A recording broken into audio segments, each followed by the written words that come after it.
नागा महाराज. त्या काळामध्ये एक मुस्लिमाचा राजा होता. त्या मुस्लिमाच्या राजाने त्यानं बोलून केले राजवाड्यात दरबारामध्ये घेतलं बोलून. अहो महाराज म्हणजे तुम्ही काय करता? देवदेव करतो. काय होतं म्हणजे देवदेव केल्यानं? काय सांगा बाबा म्हणजे त्याला देवाचं दर्शन होते म्हणजे कुठं होते दर्शन? कुठं होते? देवळात बी होते बाहेर बी होते. बाहेर होते म्हणजे कोणात होते? मग डोळावासरात बी होते, झाडा झुडपात बी होते, सगळीकडे देवाचं दर्शन होते. ज्यामध्ये तुम्हाला देव दिसला त्याचं त्या जनावरांचं भेव वाटतं का? म्हणजे कशाला भेव वाटत? देवाचं भेव वाटत असते. म्हणजे माझ्या मुलाचं लग्न आहे, माझ्या मुलाला लग्नामध्ये बसायला वाघ घेऊन या. वाघ वाघ काय बसायला? कशावर बसायला? नवरदेव कशावर बसते लग्नात? घोड्यावर. हे म्हणले मला कशावर बसायचे? वाघावर. हो आणतो म्हणजे कोण्या दिवशी आणू? म्हणजे लग्न आहे आता 2 दिवसात. बरं म्हणजे आधीच आणून तो घरा नाही म्हणजे काय मला सांग. बरोबर. परडीचं डोंगर आहे, डोंगराच्या पलीकडच घर आहे, मोठंच मोठं वाघाच्या जाळ्याचे वाघ होते त्या काळामध्ये. सगळ्या वाघाच्या जाळ्यात गेले तिथं. ते रोजच जात होते भजनाला तिथं. कुत्र कसं चाटी ते माणसाला तसं ते वाघ त्याच्या पायाला चाटीत होता पहिले. ते गेले ठरल्याकडे. वाघ आला, वाघ बसला, वाघाला खेटून भजन केलं. अरे म्हणले पण आज मी भजनाला आलो नाही. मग तुला गावात न्यायला आलो. वाघ मनातल्या मनात म्हणला मला गावात नेल्यावर कसं जमल? चाल रे म्हणले चाल. उपरणं होतं, उपरणं गळ्यात टाकलं. वाघ धरणं गावात आणला. गावात आणल्यावर ही लग्नाची तयारी सोयरी आलेली. कशाला? लग्नाला. पट्टेरी वाघ अशा पिवळ्या रंगाचा त्याने उपरण्या धरणाला सोयरी जे चलले तिकडं पांडे पोखरी. आज म्हणजे लग्न म्हणलं बघायला आणलंय का आम्हाला लग्न? हे वाघ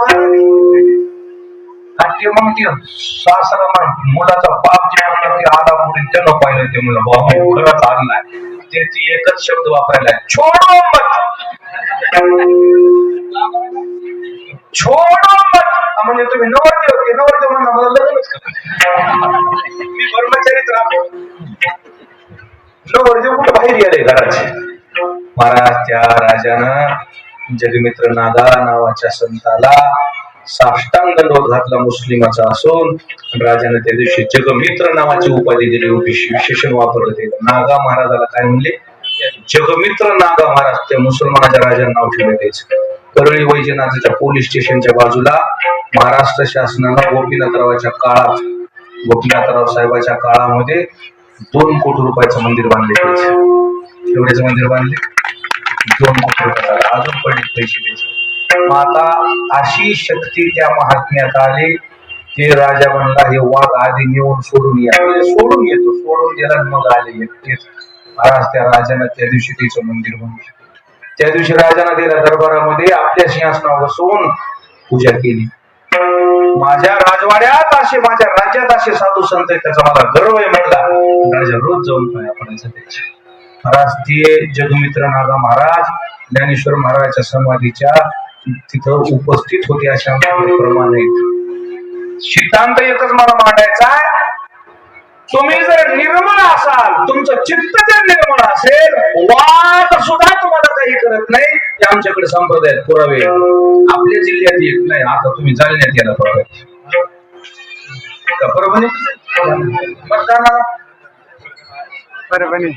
परभणीच म्हणते बाबा. जालना म्हणलं लांब वाटत, परभणी म्हणजे जरा जवळ वाटत. मतदानाला आम्हाला महाराज आपल्याच परभणी जिल्ह्यामध्ये पाचलेगावकर संत होऊन गेले. पाचलेगावकर महाराज म्हणून जिंतूर तालुक्यात त्याच्याजवळ साप राहत होता. त्याचं नाव होतं भुजंगा. भलं मोठं जनावर होता, 10 फुटाचं. कोण्या असं माळदाच्या ह्याला त्याला जाऊन बसायचं असं सरावर टिळीवर.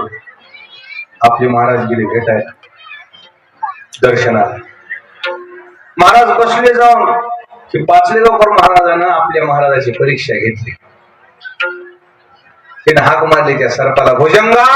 भुजंगा म्हणलं की सरळ जनावर आले की खाली त्या टिळीनं.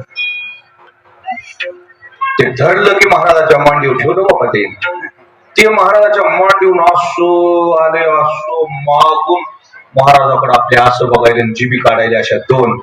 महाराज एक नाही दोन नाही घाबरले नाहीत काही. मग पाचल्या महाराजांनी त्याला उचललं म्हणजे जाय तिकडं भाजलेलं गाडग आहे ती भ्याला रिकामा नाही.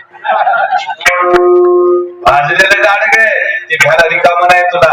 आणि म्हणून त्या दिवशी बसून महाराज म्हणजे मारुती महाराज दस्तापूरकर चित्त शुद्ध झालेला महात्मा आहे. चित्त शुद्ध जोपर्यंत तुमचं चित्त शुद्ध होत नाही तोपर्यंत परमार्थामध्ये आपल्याला काही हाताला लागत नाही. शरीर निर्मळ म्हणून माणसं पळपळी पळापळी करून निर्मळ व्हायला बघायले, परंतु परमार्थामध्ये शरीर निर्मळपणाला काही महत्व नाही. परमार्थामध्ये कशाला महत्व आहे?